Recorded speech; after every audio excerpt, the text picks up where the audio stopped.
여러분, 모든 것이 되살아나리라 2025년도의 표어입니다. 매주 말씀드리니 아마도 여러분들 잘 기억하시라고 생각을 해요. 근데 모든 것이 되살아나는 가장 최고의 경험은 부활의 경험일 것 같습니다. 부활의 영광을 경험하는 것, 그것이 가장 성도로서 경험할 수 있는 최고의 경험이 아닐까라고 생각이 돼요. 예수님의 부활이 그냥 그분 한 분의 부활이 아니라 나의 부활로 이어지는 실제적인 부활을 경험하는, 그냥 부활을 꿈꾸고 언젠간 죽어서 부활되어진다, 그냥 소망으로 끝나는 것이 아니라 이 땅에 발붙이고 사는 동안에 부활을 경험하며 사는 겁니다. 부활을 입고 사는 겁니다. 그것이 가장 큰 영광이고 우리에게 최고의 경험일 것 같아요. 그런데 그 부활을 경험하려면, 그 최고의 영광을 경험하려면 꼭 지나야 가는 단계가 있고 지나야 하는 과정이 하나 있으니 그것이 십자가의 길입니다. 십자가의 길. 십자가의 길이 있었기에, 예수님의 고난의 길이 있었기에 그 십자가의 죽으심이 있었고, 예수님이 죽으셨기에 부활이 있었던 것이죠. 그러니 부활은요, 고난과 죽으심 없이는 누려질 수 없는 겁니다. 우리에게서 모든 것이 되살아나 그 부활이 경험되려면요, 반드시 경험되어지는 십자가의 고난, 그 길을 우리가 통과해야만 해요. 로마서 8장 17절 말씀을 한번 확인해 봅시다. 같이 읽어볼게요. 시작. 하나님의 상속자요 그리스도와 함께한 상속자니 우리가 그와 함께 영광을 받기 위하여 고난도 함께 받아야 할 것이니라. 분명히 말씀합니다. 영광을 받기 위하여 고난도 함께 받아야 된다. 성경에 쓰여진 말씀이고요, 사도 바울이 주신 가르침입니다. 부활의 영광을 누리기 위해서 십자가의 고난도 당연히 받아야 된다라는 겁니다. 그 고난을 받지 않고 부활의 영광만 누리려고 한다는 것은 누려지지 않는다는 거예요. 매년 돌아오는 연례 행사처럼 부활주를 지나고 그냥 계란이나 하나 받고 먹는 그런 부활주일이 아니라 하나님의 영광스러운 부활이 나의 삶에 경험되려면 올해는 그러한 부활의 영광으로 모든 것이 되살아나는 은혜가 우리 가운데 있었으면 좋겠는데, 그러려면 그 십자가의 고난 우리가 감당해야 된다라는 거예요. 어려운 일일 것 같아요, 십자가의 고난. 예수님도 그렇게 힘겹게 당하셨던 그 십자가의 고난 내가 어떻게 담당할까? 그 고난을 어떻게 지내야 될까? 여러분, 지난 날들을 한번 생각해 보십시오. 저도 학창 시절을 생각해 보니까는 이 고난 주간이면 예수님의 십자가의 고난에 동참한다고 이런저런 일들을 많이 했던 것 같아요. 중고등학교 때는요, 큰 나무를 십자가로 만들어 가가지고요, 또 학생들이 돌아가면서 지고 다니면서 십자가의 고난에 동참한다고 그렇게 지고 따라갔던 것도 기억이 나고요. 금식하면서 고난에 동참한다고 했던 것도 같고요. 하루 종일 못하니까 한 끼만 하자, 아니면 돌아가면서 우리 고리로 금식 기도회를 하자 그랬던 것도 기억이 나고요. 도저히 밥은 못 참겠는지 미디어 금식하자 그래서 핸드폰 안 했던 그런 캠페인을 했던 것도 기억도 나고요. 각자 자기가 정한 대로 지금까지 살고 싶었던 대로 살지 않고 절제해가지고 올해는 내가 하고 싶은 거 좀 포기하고 예수님 묵상하면서 지냅시다라고 했던 그런 여러 가지 캠페인들이 생각이 납니다. 여러분, 과연 그것이 예수님의 십자가의 고난에 동참하는 걸까요? 안 하는 것보다 1000번만번 낫고, 그렇게 하면서 조금이나마 예수님의 고난이 동참되어질 수도 있지만, 성경이 말하는 예수님의 고난은 뭐냐? 성경이 이야기하는 건 뭐냐? 그냥 아픔을 참는 정도냐? 그냥 고통을 좀 더 참는 정도냐? 고난에 동참한다는 적극적인 의미는 무엇이냐? 오늘 말씀을 통해서 좀 배우려고 그래요. 오늘은 조금 딱딱한 말씀일 수 있습니다. 경고드리는 거예요. 딱딱한 말씀일 수 있습니다. 그러나 그럼에도 불구하고 우리가 즐거움으로 받아야 돼요. 왜냐하면 베드로전서 4장 13절에 하나님의 말씀은 분명히 이렇게 기록했거든요. 같이 읽어봅시다. 시작. 아멘. 즐거워하래요. 즐거워하래요. 뭐로요? 그리스도의 고난에 참여하는 것으로. 우리가 즐거움으로 그리스도의 십자가의 고난에 동참해야 됩니다. 자, 그러면 십자가의 고난에 동참하십시오. 가장 즐거운 일입니다. 라고 여러분들을 초청하면 어떻게 사실 줄 모르잖아요. 어떻게 해야 돼요? 어떻게 해야 돼요? 어떻게 사는 게 고난에 동참하는 거죠? 질문하면서 그냥 그동안 제가 아까 말씀드렸던 떠올렸던 그런 것들로 우리가 고난에 동참한다고 생각합니다. 그거일 수도 있지만 그럴 수도 있지만 조금 더 적극적으로 성경이 딱 이야기하는 것은 없을까? 갈라디아서 6장 오늘 본문에서 그것을 발췌해서 우리가 좀 배우려고 그래요. 11절에 보니까요, 사도 바울이요 갈라디아 교회에다가 편지를 쓰면서 편지 말미에 이렇게 이야기하네요. 내 손으로 너희에게 이렇게 큰 글자로 쓰는 걸 봐라. 편지를 쓰다가 갑자기 글씨가 커졌다는 이야기겠습니까? 그건 아니겠죠. 강조했다는 거예요. 이렇게 중요하니까, 성도라면 이것이 너무나도 중요하니까, 예수님을 믿는 사람이라면 이것이 너무나도 중요하니까 힘주어서 큰 글씨로 쓰는 거예요. 큰 소리 내어서 꼭 기억하라는 거죠. 오늘 본문을 읽고 또 읽어보면요, 그 안에 보이는 게 있습니다. 그리스도의 고난에 동참하는 게 무엇인지. 그냥 읽으면 잘 보이지 않을 것 같고 여러분들에게 설명하기도 복잡해서 제가 표를 만들어서 여러분들에게 이런 거 나눠드렸습니다. 다 받으셨죠? 그거 보시면서 따라오세요. 오늘은 수업하는 강의하는 분위기입니다. 요거 보시면서 따라오시고 성경책에다 꽂아 놓으시고, 아하, 예수님의 십자가의 고난에 동참하는 거는 바로 이런 거구나 깨닫고, 여러분 예수님의 부활이 우리 앞에 오기 전에 이러한 십자가의 고난에 동참하는 삶을 사는 저 여러분들 되시기를 주 예수 그리스도 이름으로 축원합니다. 자, 그러면 오늘 본문을 가만히 보니까요, 두 부류의 사람이 나옵니다. 하나는 십자가의 고난과 전혀 상관없는 사람들. 넌 크리스찬을 얘기하는 게 아니에요. 지금 교회 안에 있는 사람들 얘기해요. 교회 안에 있는데도 십자가의 고난과는 전혀 상관없이 사는 한 부류의 사람들이 오늘 본문에 나옵니다. 또 한 부류는 교회 안에 있으면서도 십자가의 고난에 동참하는 사람들이 특징들이 나옵니다. 그러니 오늘 본문을 보면 십자가의 고난과 상관없는 사람들의 특징 세 가지, 십자가의 고난에 동참하는 사람들의 특징 세 가지 나와요. 그걸 제가 여러분 한눈에 보시라고 표로 만들어 드려서 얼마나 친절해요. 그러니 꼭 잘 들으셔야죠. 자, 하나씩 보겠습니다. 십자가의 고난에 동참하지 않는 사람들, 십자가의 고난과 전혀 상관없는 사람들의 첫 번째 특징은요, 12절에 이런 말이 있어요. 무릇 육체의 모양을 내려 하는 자들. 예, 첫 번째 특징은 십자가의 고난과 전혀 상관없는 성도. 예, 성도라는 이름은 있지만, 크리스찬이라는 명목은 있지만 전혀 상관없는 사람들은 육체의 모양을 내려는 자들입니다. 육체의 모양을 내려는 자들이다. 이거는 원어적으로 가면 쓰고 있다는 거예요. 크리스찬이라는 가면만 쓰고 있습니다. 그러니까 겉보기에는 크리스찬 맞아요. 그런데 속은 깡통입니다. 안에는 아무런 진리가 없습니다. 복음이 살아있지 않습니다. 하나님의 말씀이 하나도 없습니다. 겉은 크리스찬입니다. 교회는 다닙니다. 교회 문턱은 밟습니다. 예배도 드립니다. 종교인의 행위는 있습니다. 그러나 그 안에는 능력이 없습니다. 말씀의 능력이 없고 복음의 능력이 없습니다. 깡통입니다. 그게 육체의 모양을 내려는 자들.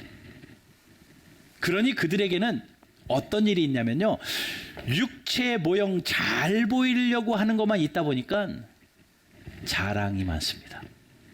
자랑, 자기 자랑. 13절 맨 뒷부분에 보세요. 이런 표현이 있습니다. 그들이 너희의 육체로 자랑하려 함이라. 육체로 자랑하라고 합니다. 그러니 명목상 그리스도인, 가면 쓴 그리스도인은 자랑합니다. 내가 예배드렸어. 내 직분이 이 정도야. 내가 왕년의 교회에서 이런 봉사도 해봤어. 나 아니면, 내가 이 정도면, 이런 자랑이 나도 모르게 터져 나와요. 성경이 이야기합니다. 그런 사람들은 그리스도의 고난과 상관이 없대요. 교회를 다녀서 성도라는 지칭은 받지만 그리스도의 고난과 상관없는 사람들, 자기 자랑만 앞세우는 사람들. 그 표에 제가 이렇게 정리했습니다. 그런 사람들을 이렇게 특징으로 정리했습니다. 의식과 규율만 중시하는 율법적 행위에 빠져서, 교회에 일어나는 율법적 행위에 빠져서 겉으로 보여지는 자신의 열심과 행위를 자랑하는 사람들. 내 열심과 내가 하는 일만 잘됐다 하며 자랑하는 사람들. 그 사람들이 고난과 상관없는 사람들의 특징. 반면에 그리스도의 고난이 나의 고난이 되어서 십자가의 고난에 동참하는 성도들의 특징은요, 자기 자랑 안 하고 십자가 자랑합니다. 육체로 내세우지 아니하고 십자가를 자랑합니다. 14절 보면요, 그러나 내게는 우리 주 예수 그리스도의 십자가 외에 결코 자랑할 것이 없으니. 자랑할 게 십자가밖에 없다라는 거예요. 내 신앙의 모습을 보니까 이것도 잘했고, 지난 나의 과거를 보니 저것도 잘했다고 생각되어지는 리스트가 내 머리에 여전히 남아있다면, 아하, 고난과 상관없이 신앙생활하는 것이고, 아니 그런 것들은 하나도 생각 안 하고, 이 십자가가 아니었으면 나는 죽었을 텐데, 이 십자가가 아니면 나는 지옥 형벌일 텐데, 이 십자가가 아니면 나는 저주받을 인생인데, 이 십자가에서 예수님이 달려 돌아가심으로 말미암아 나의 모든 죄는 십자가에서 죽고, 예수님의 그 의가 나에게 전가되어져서 내가 의로운 하나님의 자녀가 되었으니, 아하, 나에게는 십자가밖에 없다. 십자가 아니었으면 큰일 날 뻔했다. 오직 십자가가 전부다. 그래서 나는 이 십자가 외에는 자랑할 게 없습니다. 내 육체의 자랑 아무것도 할 것 없고 오직 이 십자가만 자랑합니다. 이런 사람들은요, 17, 15절에 할례나 무할례가 아무것도 아니래요. 행위가 아무것도 아닙니다. 율례가 아무것도 아닙니다. 오직 새로 지으심을 받은 것만, 내 안에 새 창조가 일어나는 겁니다. 거룩한 새 사람이 되어지는 겁니다. 이것이 중요한 거예요. 오직 십자가만 자랑하니까 이제는 내가 죽고 예수 안에서 새 사람이 되어진 그것이 너무나도 감사해서, 예수의 이름 때문에 내가 새 인생 되어진 것이 너무나도 고마워서, 예수님의 죽으심 때문에 내가 다시 살아나서 하나님의 자녀 되어진 것이 너무 고마워서, 예, 주님, 나는 십자가만 자랑합니다. 십자가만 자랑하는 사람들, 이 사람들이 예수 그리스도의 고난에 동참하는 사람이에요. 답은 명확합니다. 신앙생활하면서 내 자랑하지 않고, 내가 봉사가 이 정도 했고, 내가 헌금을 이 정도 했고, 내가 교회가 세워지는데 이 정도 노력했고, 이런 게 하나도 아니라 예수님의 십자가 아니었으면 난 죽을 사람인데 십자가 때문에 내가 새로운 사람 되었습니다. 나는 십자가면 충분합니다. 날 위해 죽으신 예수님이면 충분합니다. 그래서 십자가 고난에 동참하는 성도들은요, 첫 번째 복음을 듣고 십자가의 믿음을 받아 새롭게 거듭나서 나는 죽고 오직 주 예수 그리스도의 십자가만 자랑하는 성도들. 제가 그렇게 표현을 해놨어요. 자랑하는 사람들이고 이쪽은 자랑하는 성도들입니다. 나 자랑하고 육신 자랑하는 것은 사람이지만, 성도의 탈을 쓴 사람들이지만, 예수의 십자가만 자랑하는 사람들은 진짜 성도라는 거예요. 그것이 그리스도의 고난에 동참하는 첫 번째 특징입니다. 여러분 예수의 십자가만 자랑하는 저와 여러분들 되시기를 주님의 이름으로 축복합니다. 두 번째는요, 고난과 상관없는 사람들의 특징은 뭐냐면 자기 인정 욕구가 강해요. 인정받고 싶어 합니다. 나에게 피해받는 게, 내가 손해나는 게 너무나도 싫어요. 그들의 특징을 이렇게 이야기합니다. 12절 후반부에 보게 되면 그리스도의 십자가로 말미암아 박해를 면하려 함뿐이다. 박해를 면하려고만 합니다. 무슨 이야기입니까? 예수의 십자가를 믿었다가는 그 당시에 박해받거든요. 내가 예수 믿는다라고 하면 고난당하거든요. 예수 믿는다고 하면 오해받거든요. 사람들에게 손가락질 당하거든요. 무언가 차별당하거든요. 그러니까 입을 딱 닫는 거예요. 나에게 피해가고 나에게 위험이 오니 내가 예수 믿는다는 것을 입을 딱 닫는 겁니다. 그래서 사람들 앞에서 핍박을 받지 않으려고, 사람들 앞에서 손가락질을 당하지 않으려고, 불이익 받을까봐, 미움 받을까봐 예수 믿는다라는 모양을 드러내지 않습니다. 그게 고난과 상관없는 사람들. 십자가의 고난과 전혀 상관없는 사람들은 인정받고 싶어서 자신을 드러내지 않는 사람들. 그 안에 깊은 곳에는 뭐만 있냐면요, 인정받고 싶은 마음만 있어요. 내가 예수 안 믿어도 좋으니 내가 예수 인정받고 싶다. 박해를 면하고 인정받고 싶은 욕구가 그들에게 있습니다. 그렇게 정리해서 제가 한 줄로 만들어 드렸습니다. 두 번째, 파란색 두 번째 보면 홀로 있는 곳에서는 위선적으로 행하며 세상으로부터는 박해받기를 싫어하고 인정받고 싶어하는 사람들. 미움받기는 싫고 인정만 받고 싶은 사람들. 이런 사람들은요, 십자가의 고난과 상관없는 삶을 사는 사람들입니다. 반면에 십자가의 고난을 사는 사람은 예수님 때문에 인정 못 받아도 괜찮다. 나의 정체성을 드러내는 거예요. 나는 그리스도인입니다. 나는 예수님을 믿는 사람입니다. 그것을 드러내고 세상에서 인정받지 않아도 예수님이면 충분합니다 라고 하며 세상과 타협하지 않는 사람들입니다. 그러니 세상에 대해서도 못 박힌 것이 확실한 사람들이에요. 14절 보면 다시 한번 읽어볼게요. 그러나 내게는 우리 주 예수 그리스도의 십자가 외에 결코 자랑할 것이 없으니. 왜요? 그리스도로 말미암아 세상이 나를 대하여 십자가에 못 박히고, 내가 십자가에 못 박히고 또 내가 또한 세상에 대해서 그러한다. 세상도 못 박히고 나도 못 박혀가지고 이제 죽은 사람입니다. 십자가에서 다 죽었습니다. 세상에서 인정받고 싶어하는 것도 죽었고, 세상의 모든 기준과 세상의 소리들도 다 십자가에서 죽었고, 나에게는 오직 예수님만 남아 있는 거예요. 세상과 타협하지 않는 겁니다. 예수님의 고난과 상관없는 사람들은 적당히 세상과 타협하면서 인정받고 싶어 하는데, 십자가의 고난에 동참하는 사람들은요, 내가 세상에 죽었음을 알기 때문에 세상에 대해서 권리가 없습니다. 죽어버렸으니까.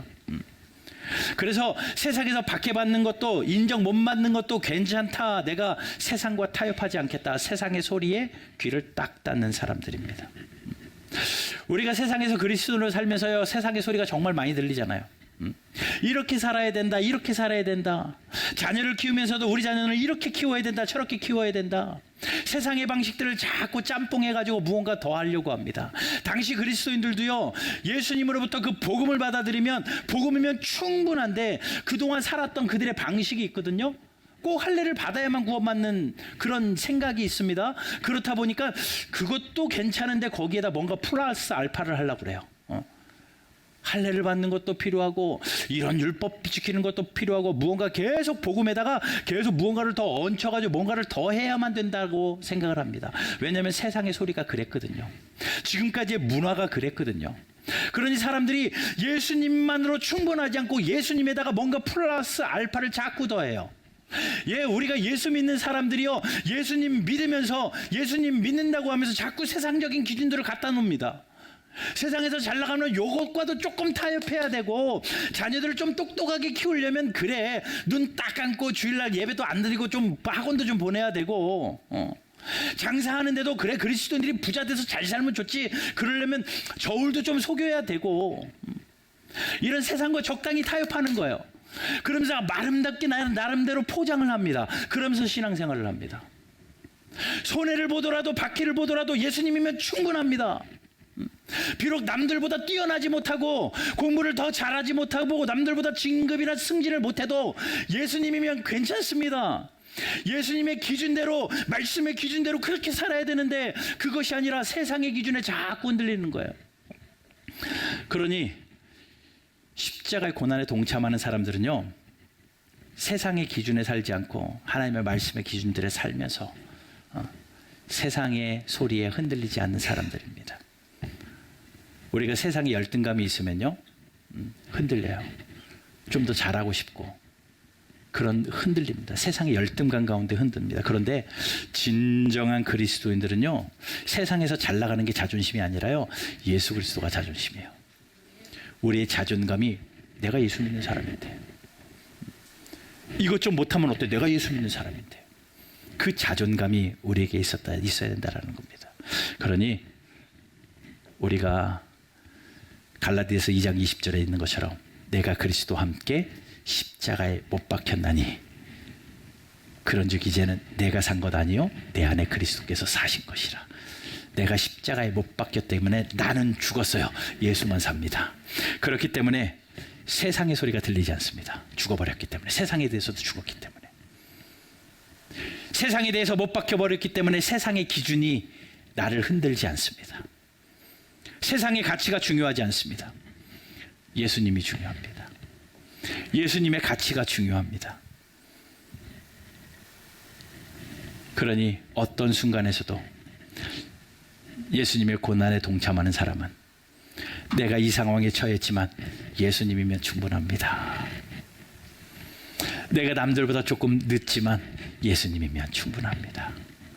우리 자녀들이 남들보다 더 뛰어나지는 못하지만 그래도 예수님이면 충분합니다. 내가 남들에게 손가락질 받는 그런 형편에 놓여 있어도 괜찮아. 세상이 뭐라고 해도 괜찮아. 난 예수님이면 충분해. 난 예수님이면 충분해. 그러한 마음으로, 그런 마음가짐으로 세상에서 당당하게 살아가는 사람들, 그게 십자가의 고난에 동참하는 성도들이에요. 정리해 볼까요? 십자가의 고난과 상관없는 사람들은 이리저리 빠져갈 궁리하면서 세상에 인정받고 싶어 하지만, 십자가의 고난에 동참하는 성도들은 내가 세상에 대해서도 죽었음을 알기 때문에 세상과 타협하지 않고 예수님이면 충분합니다. 예수님이면 충분합니다. 오직 예수만 나의 소망입니다. 예수님 붙들고 살아가는, 그 십자가를 붙들고 자존심으로 살아가는 성도들, 그것이 십자가의 고난에 동참하는 성도의 두 번째 특징입니다. 여러분, 예수님이면 충분한 여러분 되시기를 주 예수 그리스도의 이름으로 축원합니다. 세 번째는요, 그 고난과 상관없는 사람들은요, 상처가 없어요. 왜냐하면 고난받고 상처받을 때는 미꾸라지처럼 잘 빠져나가요. 그리고 오히려 남 상처 주는데 더 힘을 씁니다. 그러니 자기에게는 상처가 없어요. 남 상처만 줬으니까. 반대로 십자가의 고난에 동참하는 사람들은요, 그 고난에 동참했기 때문에 상처투성이에요. 예수님 때문에 상처가 있다고요. 딱 단면적으로 말씀드리면 예수님의 고난과 상관없는 사람들은 예수의 흔적이 없습니다. 예수의 상처가 없습니다. 반대로 예수님을 고난에 동참한 사람들은 예수님 때문에 받은 마음의 상처, 삶의 상처가 남아 있습니다. 자, 바울이 17절에 이렇게 말해요. 이후로는 누구든지 나를 괴롭게 하지 마라. 그 말 안에는 너무나도 괴로웠다는 거예요. 자, 바울을 괴롭힌 사람들이 누굴까요? 고린도후서 11장에 보게 되면 바울이 매 맞는 이야기, 옥에 갇히는 이야기, 돌에 맞아서 죽을 뻔한 이야기, 물에 빠져 자기가 받았던 고난을 쭉 몇 절에 걸쳐서 나열해요. 그런데 바울이 1, 2, 3차 전도 여행을 다니면서 그런 고난들을 숱하게 당했지만 가장 처음 1차 전도 여행 때 그는 지도 한번 보여주십시오. 이 과정을 안디옥에서부터 출발해가지고 지금의 터키 지역인데 그 지역을 쭉 순회하면서 복음을 전했습니다. 그런데 바울이요, 그 살라미와 바보를 지나서 북쪽으로 이탈리아, 버가, 비시디, 안디옥, 이고니온, 루스드라, 더베 거기까지 갔다가 다시 간 대로 그대로 되돌아와서 다시 안디옥으로 백한 게 1차 전도 여행이거든요. 그런데 그 인도되어진 지역이요, 계획을 가지고 간 것도 아니고 핍박을 피해 가지고 도망 다닌 길이에요. 성령의 인도하심을 받아. 근데 그 사도행전 13장 14장에 보면 요 내용이 쭉 나오거든요. 근데 가는 데마다 모함 받아요. 가는 데마다 사람들이 막 충동질을 합니다. 그래가지고 예수의 저 복음이 가짜다라고 소동을 일으킵니다. 그래서 어떻게든 모함을 하고 예수를 죽이려고 돌을 던지려고 하고, 심지어 루스드라에서는요, 돌에 맞아가지고 죽었는 줄 알고 성 밖으로 시체를 바울을 던져버리기까지 해요. 그렇게 고난을 당합니다. 그런 고난을 그렇게 온몸으로 받았던 바울이요, 오늘 이 편지를 갈라디아 교인들에게 썼는데, 이 갈라디아 교인들이 누구냐면요, 그 당시 1차 전도여행 때 돌 던졌던 사람들이에요. 나에게 상처를 주었던 사람들. 나에게 상처를 주었던 사람들. 자, 그러니 보십시오. 십자가의 고난과 상관없는 사람들은 교회 안에서 오히려 상처를 줍니다. 너는 이렇고 너는 이렇고 상처를 줍니다. 그런데 십자가의 고난에 동참하는 사람들은 예수 믿는다는 것 때문에 손해받아서 상처받고, 예수 믿는다는 것 때문에 한 번 더 참아가지고 상처받고, 예수 믿는다는 것 때문에 이것까지 손을 폈기 때문에 더 내 마음이 아프고 힘들 때가 있어요. 그럼에도 불구하고 바울이 어떻게 합니까? 그 사람들을 향하여, 자, 16절 무릇 이 규례를 행하는 자에게와 하나님의 이스라엘에게, 이게 누구냐면요, 자기에게 박해를 주었던 갈라디아, 이 1차 전쟁 때 자기에게 돌 던졌던 그 사람들이거든요. 그 사람들을 향하여 나에게 상처 줬으니까 똑같이 안 갚아줘야 되는 게 세상의 원리라고는 하지만, 바울이 그런 자들에게 은혜와 긍휼이 있기를 원한다. 은혜와 긍휼로 복을 빌어줍니다. 나에게 상처를 입혔지만, 나에게 상처를 준 그들을 향하여 은혜와 긍휼을, 복을 빌어줍니다. 그리고 본문의 맨 마지막 절 18절에 바울은 이렇게 편지를 마무리해요. 물론 편지의 그냥 마무리일 수도 있지만, 나에게 상처를 준 1차 전도여행 때 저렇게 힘들게 했던 갈라디아 교인들인데 그들을 향하여 그는 이렇게 편지를 쓰는 거예요. 18절 같이 읽어볼게요. 시작. 형제들아, 우리 주 예수 그리스도의 은혜가 너희 심령에 있을지어다. 형제들아래요. 우리 같으면 왼수야 이럴 텐데, 나에게 상처를 준 왼수야 라고 할 텐데, 형제들아, 우리 주 예수 그리스도의 은혜가 너희 심령에 있을지어다. 그러니 그리스도의 고난에 동참하는 사람은요, 예수님 때문에 삶의 상처가 있습니다. 마음에도 상처가 있고, 삶의 현장에도 상처가 있고, 아픔이 있고, 흔적이 있어요. 스티그마라고 하죠. 예수의 흔적이 있습니다. 그리고 그것뿐만 아니라 더 나아가서 나에게 상처 준 사람을 위해서 용서하고 품어 안고 축복하는 사람이 예수의 고난에 동참하는 사람이에요. 바울과 같이. 바울이 그렇게 이야기하잖아요. 내 몸에 예수의 흔적을 지니고 있노라. 그는 자기의 몸에 그 흔적이 있다라고 이야기하면서 자기에게 상처 준 모든 사람들에게 은혜와 긍휼과 심령의 은혜를 위하여 복 빌어주는, 중보하며 축복하는 그러한 사람. 그러니 결론적으로 고난과 상관없는 사람들은 파란색 보세요. 십자가 복음을 진짜로 믿는 사람을 괴롭히되 예수님을 전하다가 받게 되는 핍박이나 상처는 없는 사람들이고, 반대로 그리스도의 고난에 동참하는 사람들은 복음을 전하다가 핍박받고 상처를 받은 경험이 있어서 상처가 있고, 그뿐만 아니라 나에게 가해를 가른 사람까지도 믿음으로 축복하며 기도해주는 성도들. 이게 십자가의 고난에 동참하는 삶입니다. 십자가의 고난에 동참하는 성도의 삶이 어떤 것인지 분명히 말씀드렸습니다. 잘 기억하셨다가 어려운 일이지만 내 자랑 말고 예수 십자가 자랑하겠다. 세상 기준 말고 예수님이 나의 기준이 되어 예수님이면 충분합니다라고 그 믿음으로 살아내겠습니다. 내 삶에 예수의 흔적이 있는 것은 영광입니다. 오히려 나에게 흔적을 준 사람까지도 품고 기도하는 성도로 살게 하여 주십시오. 예수님도 십자가에서 자기에게 창을 찌르는 자들을 다 용서하셨는데 그 용서로 살게 하여 주십시오. 그것이 그리스도의 십자가의 고난에 동참하는 삶인 줄 알고 이번 한 주간 여러분의 말씀처럼 이렇게 살아내는 귀한 은혜가 있기를 주 예수 그리스도의 이름으로 축원합니다.